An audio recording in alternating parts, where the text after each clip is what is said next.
The Sally house.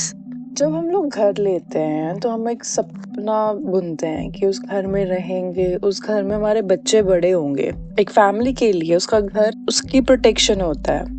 बुरे अच्छे वक्त में उसके पास एक छत होती है। पर क्या हो अगर ये घर उन्हें प्रोटेक्ट करने के बजाय हार्म करने लगे उन्हीं रहने वालों को। और ये एक ऐसा ही केस है अमेरिका का the most infamous haunted location located at 508 north 2nd street in Atchison, Kansas. और ये है, या आप लोग बिल्कुल करेक्ट हो, this is Sallie house, one of the most haunted house in the world, and जिसके ऊपर बहुत सारे शोज हैं एंड काफी यूट्यूब वीडियोस है। आप लोग जाके लिखो द सैली हाउस और आपको कितने सारे पैरानॉर्मल इन्वेस्टिगेटर्स वीडियोस यूट्यूब पर मिल जाएगी। और आप देख सकते हैं कि यूट्यूब पर वे people actually stage and record everything उस घर में। उस घर में पहले भी बहुत अजीब चीजें हो रही थी, लेकिन ये घर लाइमलाइट में आया 1990s में, जब टॉनी और डेब्रा पिकमैन इस घर में शिफ्ट होते हैं विद देयर फर्स्ट चाइल्ड। और उन्होंने ये घर भी अब बच्चे को रेस करने के लिए ही लिया था। और ये case paranormal real TV series sightings में भी कवर हुआ है। When they moved, तो शुरू के कुछ दिन तो बहुत शांति से गुजरे, लेकिन फिर they started hearing odd noises. Light flicker होने लग गई, sometimes mostly at night while they are watching TV, light एकदम डिम। और उन्होंने काफी बार चेक करवाया तो कोई इलेक्ट्रिकल प्रॉब्लम भी नहीं निकली। Upstairs in the child's nursery, जहाँ पे रात को बेबी उठ जाता था और स्टार्टेड क्राइंग, वो अच्छे से सो नहीं पा रहा था, and instead of keeping the child close, वो उसे दोबारा अच्छे से सुलाकर वहीं छोड़ जाते थे और बेबी कुछ टाइम के बाद फिर उठ जाता था। एंड आई डोंट अंडरस्टैंड कि why they always keep the newborn into different room, मतलब व्हाई। सो अगर हम स्टोरी पर आए तो इंस्टेड कीपिंग बेबी अपने पास, दे कॉल डेब्रा सिस्टर जो उसी नर्सरी में सोती है, एंड उस रात वो बेबी बिल्कुल सही रहता है।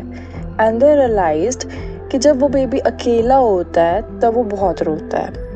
और एक दिन टोनी पास कर रहा होता है उस नर्सरी से, तो उसने देखता है कि लाइट्स ऑन है और टॉयज ना बहुत अजीब वे में रखे गए हैं, मतलब एक पूरे सर्कल में टॉयज को रखा गया है। उसे बहुत अजीब लगता है तो वो नीचे जाता है और डेब्रा उसकी बहन से पूछता है और वो कहते हैं दे हैव नो क्लू।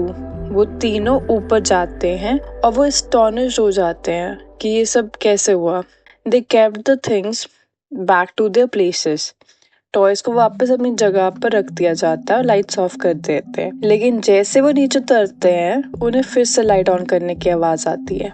वो दोबारा ऊपर जाते हैं और टॉयज सर्कल में तो नहीं पर गिरे हुए होते हैं, और फिर वो दोबारा ऑफ करके नीचे आते हैं और कुछ नहीं होता। लेकिन डेब्रा जब वापस जाती है आफ्टर 15 मिनट्स तो लाइट्स तो ऑफ होती है लेकिन टॉयज बिखरे होते हैं।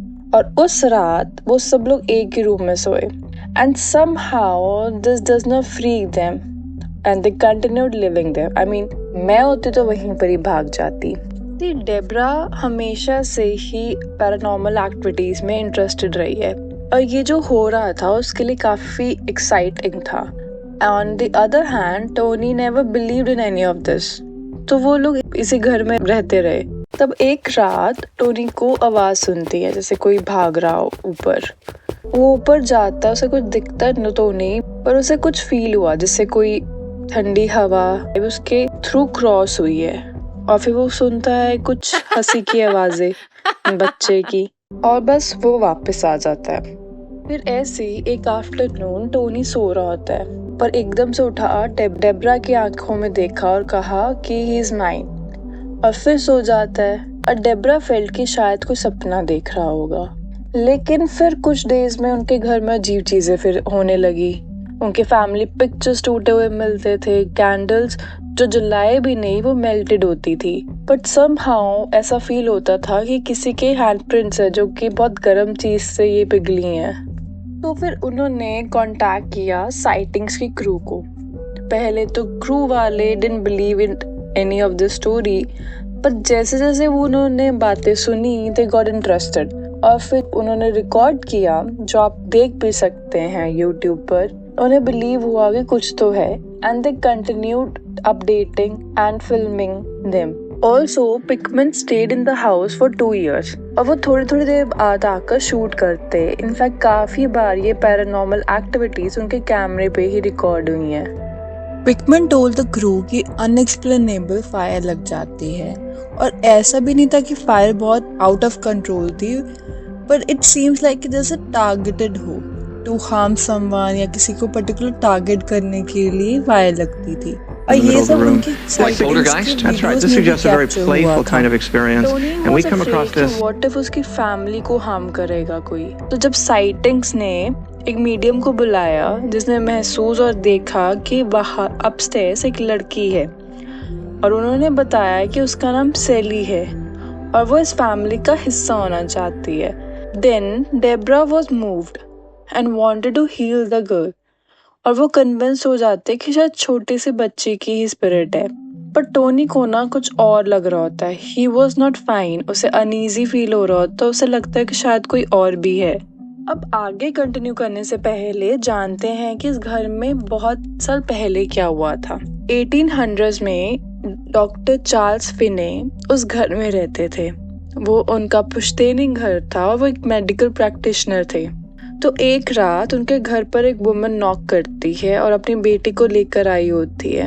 The girl was screaming, was in pen. उसको अपेंडिसाइटिस का पेन हो रहा होता है, और डॉक्टर जल्दी में उसे एनेस्थीसिया देता है, पर समहाउ वो काम नहीं करता, and she felt pain when her stomach was open, और वो पेन को सह ना पाई, and she died of it. और कुछ लोगों का मानना है कि शायद वो वही लड़की है, बट असली रिकॉर्ड्स में सेली का कोई जिक्र मिलता है ना, उस घर में कभी पैदा हुई ना कोई और ट्रीटमेंट हुई। फिर भी ये कहानी घर की ताकत का एक हिस्सा बन चुकी है।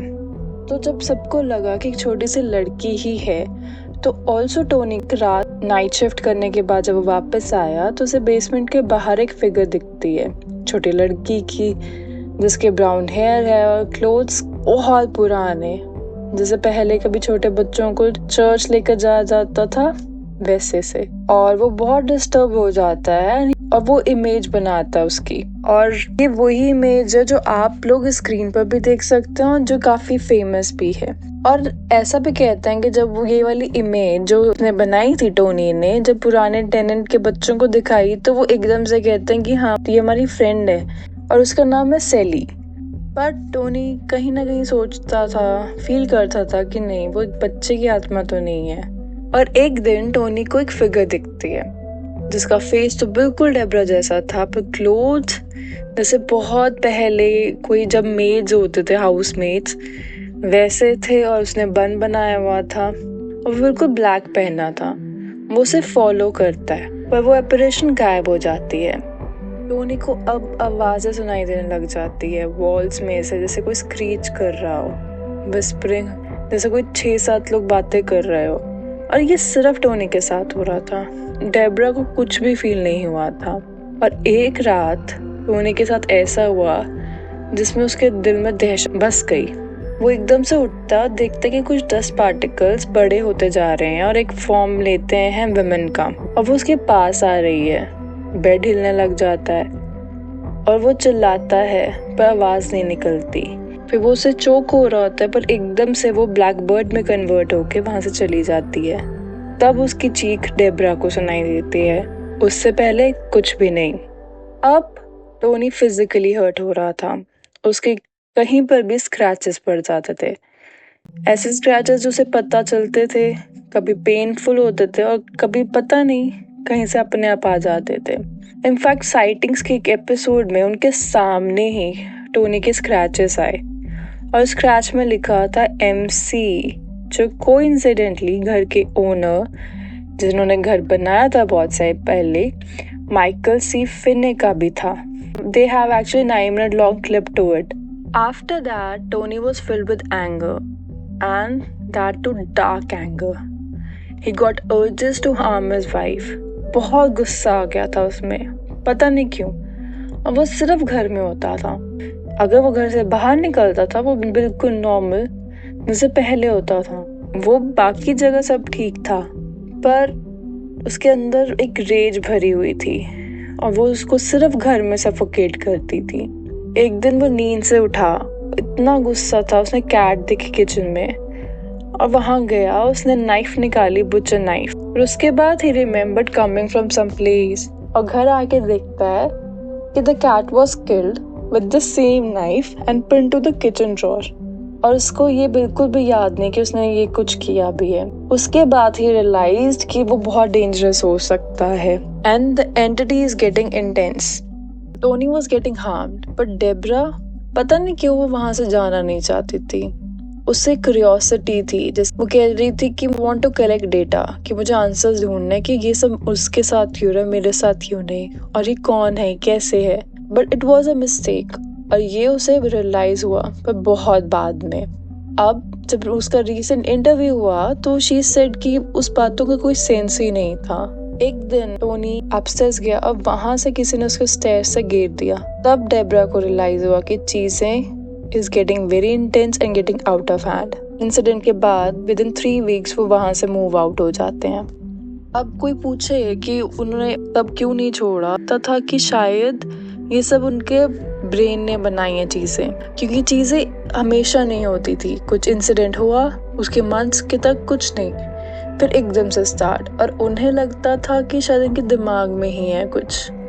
और ये सब अपस्टेयर्स नहीं था, अपस्टेयर्स चीजें होती थी, बट सब ने कहा है कि एक और प्रेजेंस थी, और वो सबसे फोकल पॉइंट था बेसमेंट उस घर का, जहाँ पे it was very dark and very violent energy थे। टोनी को तो कभी पसंद नहीं था वहाँ जाना। जब वो लोग मूव हुए तो वहाँ पे एक वुमेन रहने आई, फिर लोगों की कंप्लेंट करने के बाद ट्रैश इकट्ठा कर रही है तो लैंडलॉर्ड आया, उन्होंने उसे एविक्ट किया। और जब वो बेसमेंट में गया उसने देखा कि कुछ नेम्स लिखे हैं वॉल्स पर, और also middle of the floor वहाँ पे एक पेंटाग्राम बनाया हुआ था।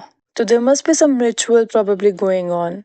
किसी पैरानॉर्मल इन्वेस्टिगेटर के कहने पर after some years Debra and Tony went to that house again. जाने से पहले टोनी सेड कि उसे ना गिल्ट फील होता था, नो रीजन कि आई शुड गो बैक, और ये बहुत लोगों ने कहा है कि समहाउ जो वहाँ पे रह चुके कि उन्हें वापस जाना चाहिए उधर, पता नहीं क्यों। एंड ऑल्सो जब टोनी ने कहा गिल्ट, क्योंकि उसे लगता था कि शायद कि वो बच्चों की स्पिरिट्स हैं और उन्हें कंफ्यूजन में उसने छोड़ आए, शायद वो नहीं करना चाहिए था। पर जब वो वापस जाता है he got back that scratches too. Well, this house is intriguing and बहुत लोग इस क्यूरियोसिटी के लिए वहाँ जाते हैं। जितने भी लोग गए हैं they felt something. एक इन्वेस्टिगेटर गया और उसने बहुत सारी अजीब से नॉइसेस रिकॉर्ड की। कोई प्रीस्ट को साथ लेकर गया तो they said कि जैसे प्रीस्ट प्रेजेंस फील हुई तो बेसमेंट का डोर बंद हुआ एंड देन अपस्टेयर्स का डोर शट हुआ।